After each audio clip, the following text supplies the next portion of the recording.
आज 25 অক্টোবর 2024 এবং এখন বাজে ভোর 5:30।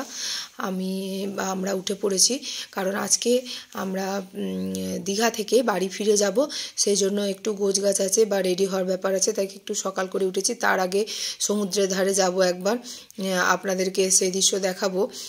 তো যতদূর সম্ভব খবরে শোনা যাচ্ছিল যে ভোরের দিকেই ডানা ঘূর্ণিঝড় ল্যান্ডফল করবে এবং তার খুব প্রভাব পড়বে, কিন্তু আমরা এখানে যতদূর দেখতে পাচ্ছি যে এখানে বৃষ্টি তো এখন হয়নি, আর মোটামুটি হাওয়া দিচ্ছে, খুব বেশি নয়। কালবৈশাখীর ঝড়ের হাওয়া এর থেকে অনেক বেশি হয়, এমনি হাওয়া নর্মাল হাওয়া দিচ্ছে, আর বৃষ্টি এখন পড়েনি। তবে মাঝে মাঝে বৃষ্টি হচ্ছে। এই আমাদের ঘর আর বারান্দা থেকে আমি এই বাইরে তুলেছি, এখন বাইরেটা অন্ধকার, এখনও ভালো করে সূর্য ওঠেনি। তো এরপর দেখা যাক, আমরা যাব সমুদ্রের ধারে।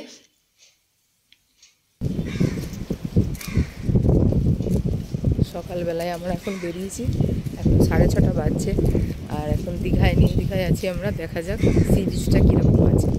সমুদ্র যথারীতি কালকের মতনই উত্তাল, এবং ভোরবেলা জোয়ার এসেছিল। এখন ভাটা সমুদ্র অনেকটাই নেমে গেছে। কালকে যেমন গতকাল আর কি, যেমন জোয়ার ভাটার তফাৎ বোঝা যাচ্ছিল না, এখন কিন্তু বোঝা যাচ্ছে ভাটা চলছে।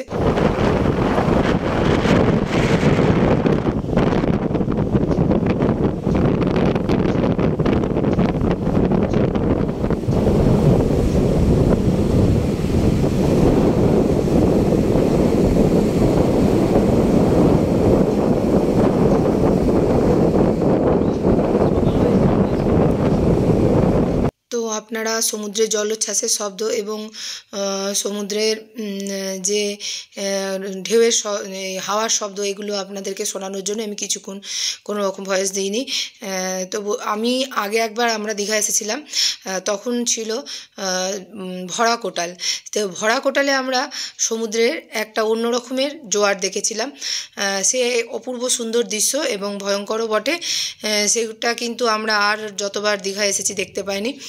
আর এই যে ডানা ঘূর্ণিঝড়ের উত্তাল সমুদ্র, এই উত্তাল সমুদ্র দেখার জন্যই আমরা রয়ে গিয়েছিলাম দীঘাতে, কারণ জানি আর জীবনে হয়তো কখনো এরকমই দেখার সৌভাগ্য, বা যদি কেউ ভাবেন দুর্ভাগ্য, সেটা তাদের নিজেদের ব্যাপার।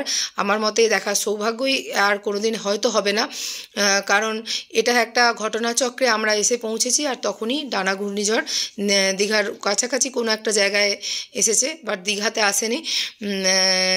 যাই হোক, আমরা খুবই সুন্দর সমুদ্র দেখলাম, আর দেখে নিজেদেরকে ভাগ্যবানই মনে হচ্ছে।